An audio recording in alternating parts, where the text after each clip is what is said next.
47வது ASEAN உச்சநிலை மாநாட்டில் கலந்து கொள்வதற்காக அடுத்த மாதம் வருகை தரவிருக்கும் அமெரிக்க அதிபர் டொனால்டு டிரம்பை வரவேற்க மலேசியா ஆவலுடன் காத்துக் கொண்டிருக்கிறது என்று பிரதமர் டதஸ்ரீ அன்வார் இப்ராஹிம் தெரிவித்துள்ளார்.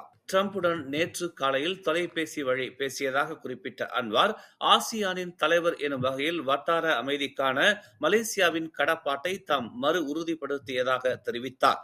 ஆசியான் உச்சநிலை மாநாட்டுக்கு வருகை அளிக்க உள்ள அமெரிக்க அதிபர் டிரம்பை வரவேற்க மலேசியா காத்திருக்கிறது. வட்டார அமைதி, நிலைத்தன்மை, வளப்பம் ஆகியவற்றுக்கான ஒத்துழைப்பை வலுப்படுத்த ஆசியான் உச்சநிலை மாநாடு ஒரு முக்கிய தளமாக விளங்கி வருகிறது என்று தமது சமூக வலைதளத்தில் அன்வார் குறிப்பிட்டுள்ளார். கடந்த ஜூலை மாதம் டிரம்புடன் தொலைபேசி வாயிலாக தொடர்பு கொண்ட போது அந்த உச்சநிலை மாநாட்டில் அவர் கலந்து கொள்வது உறுதிப்படுத்தப்பட்டது என்று முன்னதாக அன்வார் அறிவித்திருந்தார்.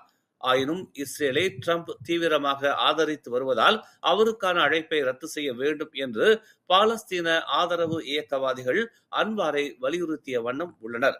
கம்போடியா மற்றும் தாய்லாந்து இடையே சமரச பேச்சுவார்த்தை நடத்தி போர் நிறுத்தம் செய்வதற்கு உதவிய மலேசியாவின் அளப்பரிய பங்கை டிரம்ப் பாராட்டியதாகவும் அன்வார் நேற்று தெரிவித்தார். மேலும் செய்திகளை தெரிந்து கொள்ள தமிழ் மலர் நாளிதழை பாருங்கள்.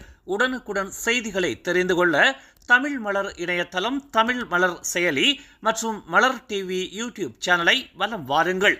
எங்களோடு இணைந்திருக்க மலர் டிவியை பதிவு செய்து கொள்ளுங்கள். உறவுகள் மகிழ்ந்திட விருப்பம் மற்றும் பகிர்வு சேவையை சொடுக்கிடுங்கள்.